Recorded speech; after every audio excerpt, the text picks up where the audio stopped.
Se tu tem uma ideia para um produto ou para uma empresa, eu vou te explicar quais são os 4 passos que tu precisa seguir e que vão garantir que a tua ideia vai dar certo e que tu vai conseguir criar um produto que as pessoas de fato elas queiram comprar. Os 4 passos são os seguintes. Número 1, a validação da ideia. Número 2, o desenvolvimento do MVP, que é a primeira versão do produto. Número 3, a busca por early adopters, que são os primeiros usuários que vão testar o produto gratuitamente. E número 4, um ciclo contínuo de feedback loop.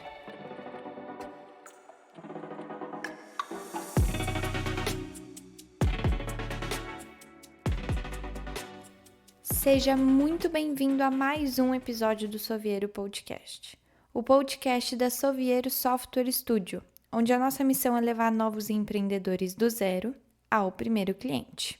Lembrando que aqui a gente entrega conhecimento sem segurar nada, a gente não quer te vender um curso nem nada do tipo. Então, ao final desse episódio, você vai ter tudo o que precisa, o know-how que você precisa para tirar a sua ideia do papel e criar um produto que as pessoas realmente queiram comprar. Então vamos lá, sobre a validação. A validação nada mais é do que a gente entender se a ideia do produto que a gente tem, ela é boa ou não.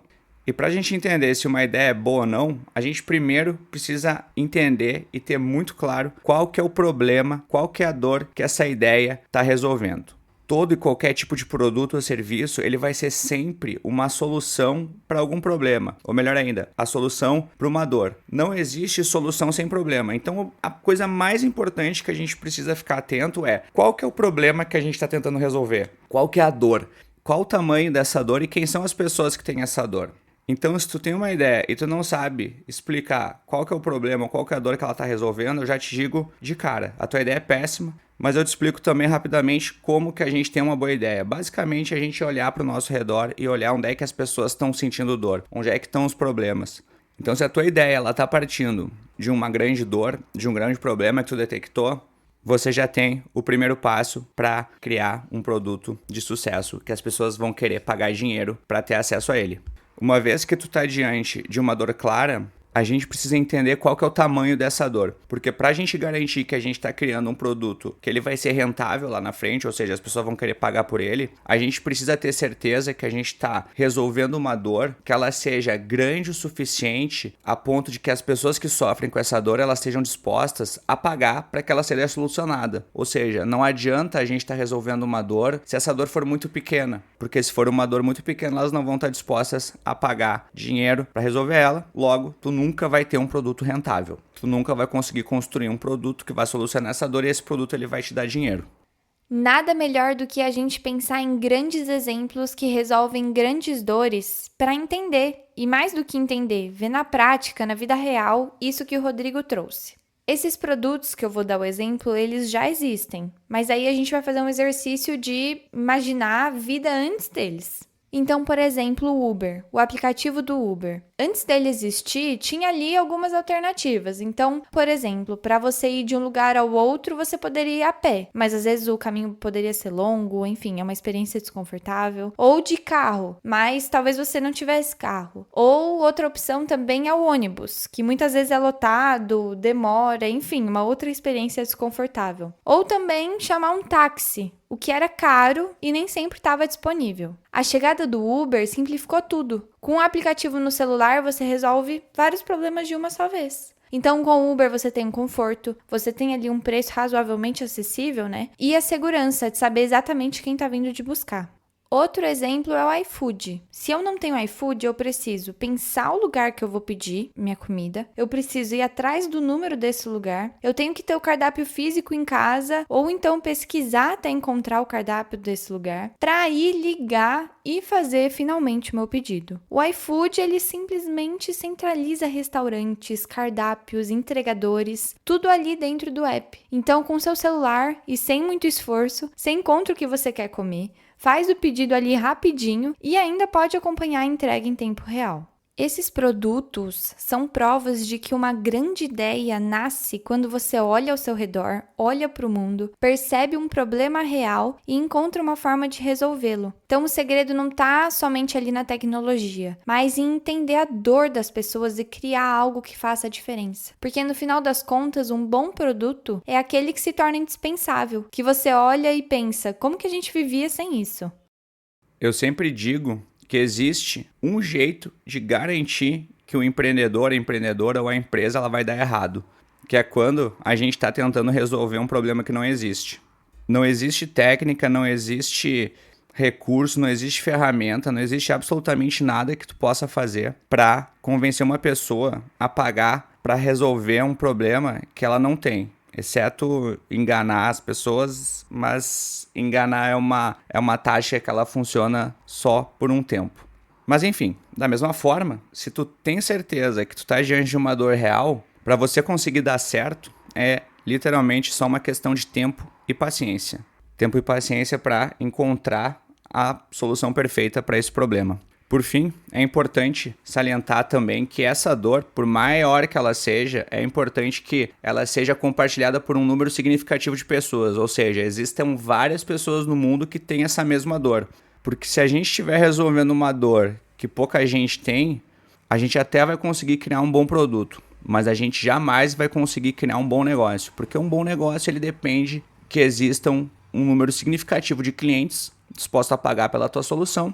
E é basicamente esse volume aí que vai te dar dinheiro. Mas claro, a gente pode pensar numa equação em que de um lado a gente tem o tamanho da dor e do outro lado a gente tem a quantidade de pessoas que têm essa dor, tá? Então a ideia é que quanto menos pessoas têm essa dor, maior essa dor precisa ser e mais dinheiro as pessoas que têm essa dor elas devem estar dispostas a pagar para que essa dor seja solucionada. Na prática, a gente enxerga isso naqueles produtos que eles são produtos mais exclusivos. Eles são direcionados para um público menor, mas que esse público ele tem muito mais dinheiro e está disposto a pagar muito mais caro por esse produto. E no outro extremo a gente tem aqueles produtos de massa, que eles são direcionados para um número gigantesco de pessoas, mas a dor que esse produto está resolvendo ela não é tão grande, de forma que o valor que as pessoas pagam por esse produto ou por esse serviço ele é menor. Venho então com mais exemplos que deixam esse cenário claro. Vamos pensar, não sei, no mercado das bolsas. O mercado de bolsas, no geral, resolve dores de forma completamente diferentes dependendo do público. Então imagina o seguinte, de um lado a gente tem a Hermès, que ela tem a bolsas famosas, Birkin é uma bolsa muito famosa da Hermès. Do outro lado, a gente tem a Shein, que é conhecida pelas bolsas baratas e populares. E por que a Shein faz tanto sucesso? Ela resolve uma dor comum, a necessidade de ter acesso a bolsas bonitas, modernas e acessíveis. Ela é perfeita para quem gosta de estar na moda e não quer gastar muito. Então, uma bolsa na Shein ela pode custar R$20 e ela atende milhões de pessoas ao redor do mundo. Agora, o outro extremo, a Hermès. Então, quando a gente está falando da Hermès, a gente está falando de uma solução para uma dor completamente diferente. O desejo de exclusividade, de status. Essas bolsas, para quem não conhece, elas são feitas à mão. São usados materiais raros, enfim. E não basta ter dinheiro para comprar uma bolsa da Hermès. Você precisa estar na lista de espera ou ser um cliente especial. O preço começa mais ou menos em R$50 mil e pode chegar a centenas de milhares de reais. E por que alguém pagaria tanto por uma bolsa? Porque para quem tem essa dor, o impacto de ter um símbolo de prestígio como a bolsa da Hermès é enorme. Quando a dor é sentida por muitas pessoas, como no caso da Shein, o produto é barato e acessível. Mas quando é uma dor mais específica, como no desejo de status, o preço sobe e muito.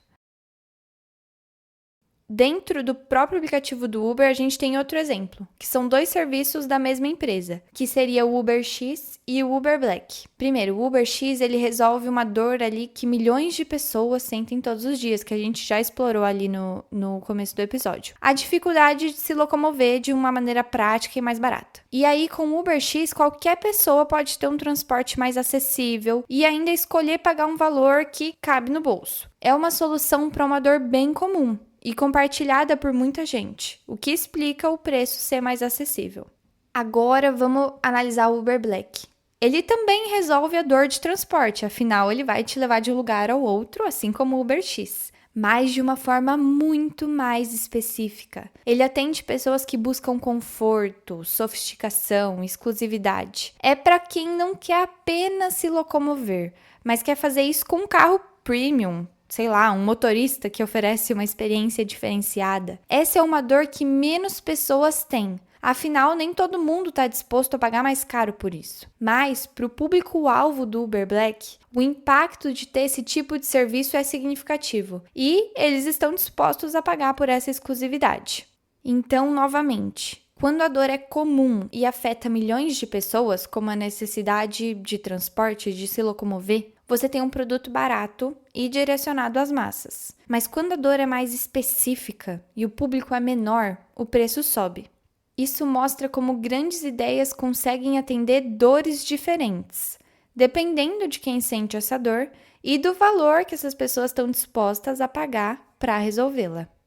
Bom, o segundo passo para tu tirar tua ideia do papel e construir um produto que as pessoas realmente queiram comprar, depois da validação da ideia, uma vez que tu tem validada que a tua ideia é boa, vem o desenvolvimento do MVP, que é a sigla para Minimum Viable Product, ou Produto Mínimo Viável, que nada mais é do que a primeira versão do produto que a gente vai lançar. Então aqui é um ponto bem importante, porque é onde 99,99% dos empreendedores e empreendedores de primeira viagem, eles vão cometer o primeiro erro. Então, para eu te explicar como conduzir essa etapa da melhor forma possível, eu vou primeiro explicar como conduzir essa etapa da pior forma possível, cometendo todos os erros. E por que eu vou fazer isso? Porque é exatamente dessa forma que 99,9% das pessoas fazem. Então, o que acontece? A gente validou nossa ideia e a gente parte para o desenvolvimento do produto. A tendência é a gente querer criar o produto perfeito e encher com o maior número de funcionalidades possível, gastar o maior tempo possível desenvolvendo esse produto até que ele fique absolutamente impecável e perfeito para daí a gente botar esse produto para rodar. Essa abordagem, ela funciona muito bem quando a gente está pensando numa empresa grande estabelecida que já tem uma base de usuários. Lógico que tu quer sempre lançar e entregar o melhor serviço e o melhor produto possível para os teus clientes.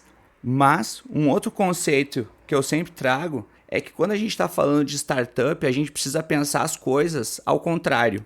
E na verdade não é essencialmente pensar ao contrário, é só a gente pensar qual que é o propósito do MVP, para que ele serve. Então assim, como a gente está criando e lançando um produto que ainda não existe, diferentemente de quando a gente lança um produto que já existe, ele já está consolidado, enfim, um serviço. Quando o produto não existe, a gente ainda não sabe exatamente a forma como as pessoas vão querer usar esse produto. Então a gente está resolvendo um problema, mas a gente não entendeu exatamente ainda qual que é o melhor jeito de resolver esse problema. O MVP, ele serve para nos ajudar a chegar nessa informação.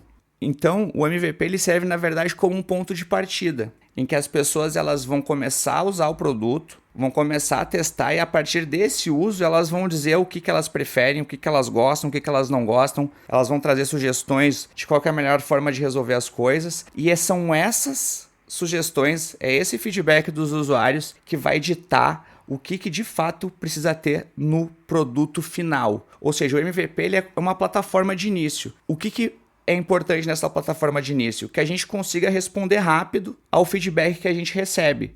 E da mesma forma, é importante que a gente, uma vez que começou a receber esse feedback, a gente não precise ficar destruindo e refazendo coisas que a gente já fez.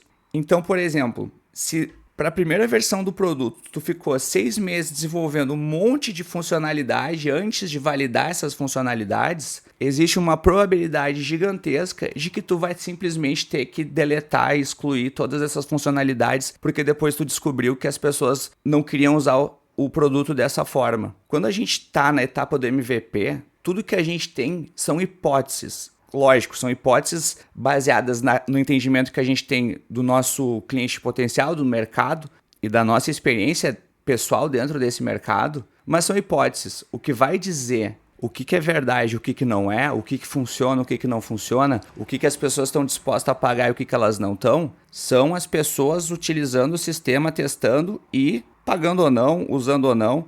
Ou seja, no final das contas, o que vai falar é a ação das pessoas e o comportamento das pessoas. E no final das contas, elas estão dispostas a pagar por aquilo ou não. Então é muito arriscado que a gente fique desenvolvendo e criando coisas baseadas somente nas hipóteses. Então a ideia do MVP é essa, ser o mínimo do mínimo do mínimo do mínimo, a versão menor possível desse produto que ela ainda vai entregar algum valor para o usuário, porque é mais fácil tu começar pequeno e tu ir expandindo baseado na utilização e no comportamento das pessoas, no feedback que tu recebe, do que tu ficar um tempão fazendo um monte de coisa para depois ter que voltar atrás e tu vai ter perdido tempo desenvolvendo uma coisa que não vai ser utilizada, certo? Isso também traz um risco muito grande, que é quando o empreendedor ou o empreendedor ele acaba se apegando a determinadas funcionalidades do produto e ele absolutamente quer que aquilo funcione e dê certo. Então muita gente às vezes acaba ficando muito tempo, insistindo muito tempo numa ideia até aceitar que ela não funciona porque existe algum tipo de apego ali inicial. Então a ideia é que tudo que a gente está construindo, tudo que a gente está oferecendo, tudo que a gente está entregando vai ser sempre baseado naquilo que é melhor para o nosso cliente, para os nossos usuários, certo? Porque no final das contas, a missão que a gente tem é resolver uma dor, resolver um problema, e quem vai dizer a melhor forma de fazer isso vão ser as pessoas que de fato sofrem com esse problema. E que no final das contas vão ser as pessoas que elas vão decidir se elas vão ou não pagar pelo produto que a gente está oferecendo. Então por que não pegar essas pessoas e utilizar elas dentro do próprio processo? E é muito doido e, claro, muito interessante também pensar que grandes empresas, grandes produtos que a gente conhece e usa hoje já tiveram seus MVPs. O Facebook, por exemplo, ele começou como uma plataforma bem simples. Ele era ali uma rede social exclusiva para estudantes de Harvard e basicamente ele funcionava como um diretório online. Então os alunos eles podiam se conectar uns com os outros. A dor que o Facebook resolveu foi bem simples. Os alunos tinham dificuldades ali para se conectar facilmente dentro da própria universidade. Com essa solução, o Mark Zuckerberg conseguiu conquistar uma base fiel em Harvard e depois ele expandiu para outras universidades, até virar o Facebook global que é hoje. O Airbnb é outro exemplo. No começo, os fundadores não tinham um site complexo ou uma plataforma global como a gente vê hoje. Eles apenas alugaram um colchão inflável na sala de estar de seu apartamento e ofereceram uma cama e café da manhã para os participantes de uma conferência lá em São Francisco. Então, a dor que eles resolveram foi a dificuldade de encontrar hospedagem acessível quando os hotéis estavam lotados ou muito caros. Esse modelo simples, então vejam, um colchão inflável na casa, no apartamento de outra pessoa, foi o suficiente para validar a ideia. E com o tempo, o Airbnb se transformou na gigante plataforma de aluguel de imóveis que ele é hoje. Gosto muito também do exemplo da Amazon. Hoje ela é a maior varejista online do mundo, mas ela começou com uma simples livraria online. Então no início a Amazon vendia apenas livros. E aí eles testaram essa ideia. E a partir disso, a Amazon começou a expandir sua oferta até ela se tornar o gigante marketplace que ela é hoje, vendendo praticamente de tudo, não somente livros. Esses exemplos mostram que não é necessário um produto perfeito no início. A chave é começar resolvendo uma dor, testar a ideia de forma simples e ir ajustando conforme a demanda cresce. Notem o quão mínimo, o quão básico eram essas primeiras versões que eu trouxe os exemplos, que possibilitaram que essas empresas crescessem e chegassem no tamanho que elas estão hoje.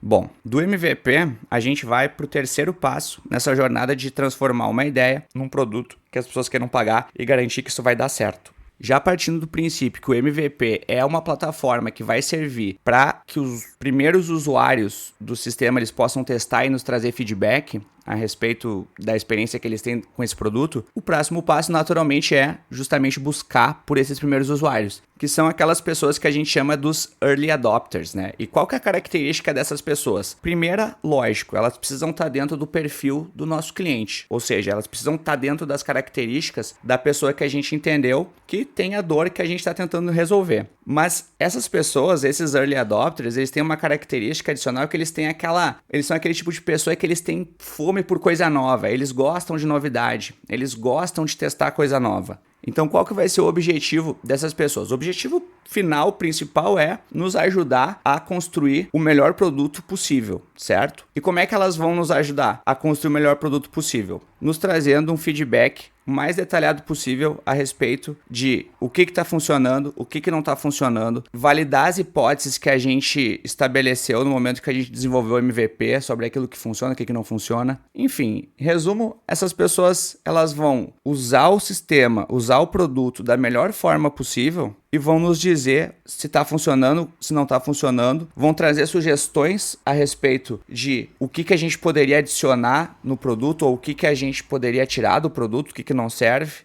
Mas o primeiro passo é encontrar essas pessoas e convencer elas a testar o nosso produto. Então, a terceira etapa é justamente essa, buscar esses early adopters. E qual que vai ser o discurso que a gente vai utilizar? Como é que a gente vai oferecer isso para essas pessoas? A gente vai oferecer o produto de graça em troca dessa ajuda para testar. Então, qual que vai ser o incentivo dessa gente? É saber que existe um produto que está sendo desenvolvido e que potencialmente ele vai resolver um grande problema, uma grande dor que elas têm. Elas vão entender que esse produto está em desenvolvimento, ou seja, ele vai ser precário, ele vai ter problema, ele vai ter bug, mas o papel delas vai ser justamente esse, ajudar a desenvolver esse produto. É muito legal que a gente chama de early adopters porque existem pessoas que têm as características que a gente precisa que vão fazer com que essas pessoas achem muito legal, achem demais e que seja extremamente valioso para elas participar desse teste e participar desse desenvolvimento do produto. Uma coisa que é muito bom a gente sempre usar é a missão, é o propósito de por que a gente quer resolver esse problema, de por que a gente se importa com esse problema, por que é importante para a gente resolver esse problema do mundo. Existem muitas pessoas que elas sofrem com esse problema, elas entendem esse problema, porque é o problema que elas passam, né? Uma dor que elas têm. Existe um grande número dessas pessoas que vai, só pelo fato de tu estar tentando resolver um problema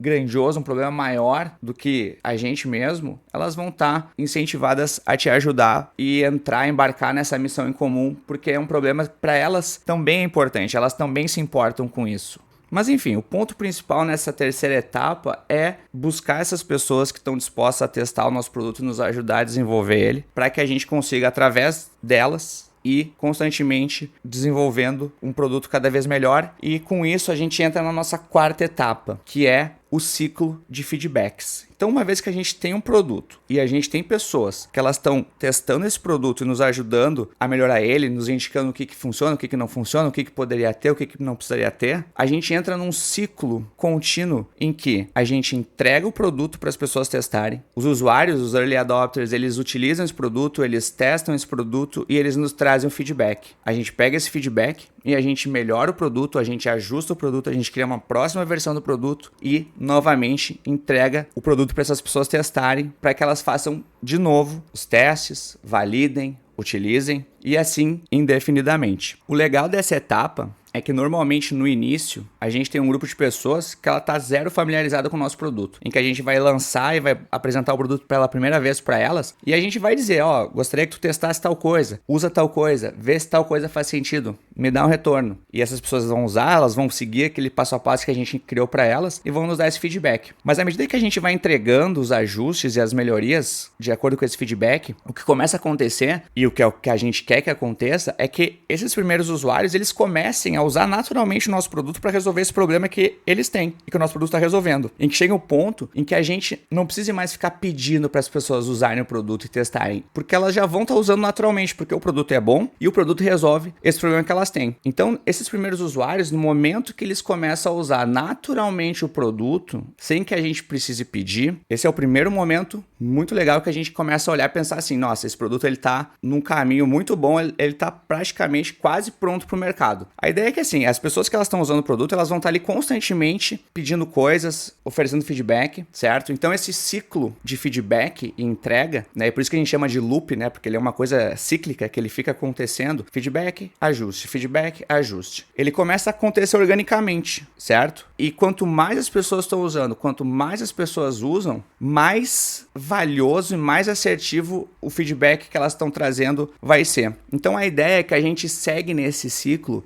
até que a gente entenda que o produto que a gente tem na nossa mão, depois de vários ajustes e melhorias, ele está num estado em que existem outras pessoas que são exatamente como os nossos early adopters, com as mesmas características, o mesmo problema, que vão estar dispostas a pagar por esse produto. Quando ele chegou no patamar em que pelo menos uma pessoa vai estar disposta a pagar dinheiro para usar esse produto, a gente sabe que o nosso MVP, aí sim ele está pronto, que a gente tem um produto que ele está pronto para o mercado. A partir do momento em que a gente já consegue vender esse produto, a gente dá essa quarta etapa como finalizada e aí a gente vai para etapa extra, que é a etapa de venda, que é quando a gente vai focar todos os nossos esforços em vender o nosso produto, no sentido de buscar mais e mais pessoas com as características do nosso cliente ideal e que tem esse problema que a gente está resolvendo.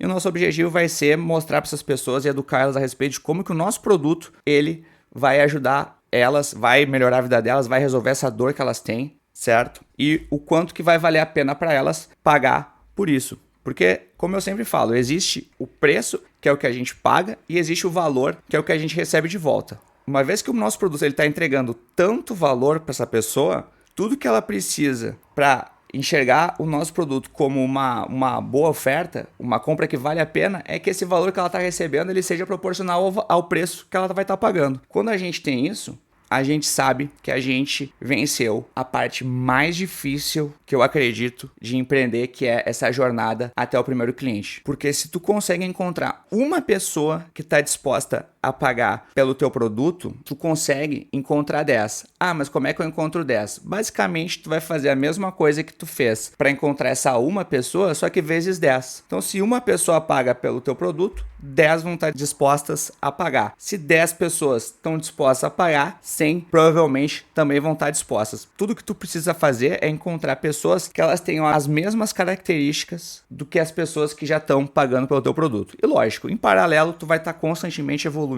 e melhorando o produto dentro daquele ciclo de feedback loop que na verdade ele não acaba nunca. Ele segue para sempre, porque é a partir do feedback dos usuários que tu consegue sempre garantir que tu vai estar criando um produto cada vez melhor, que tu vai poder cobrar cada vez mais caro e que vai entregar cada vez mais valor para as pessoas. Então é isso. Se tu chegou até aqui, eu te agradeço pela companhia, pela atenção e pelo teu tempo. Muito obrigado.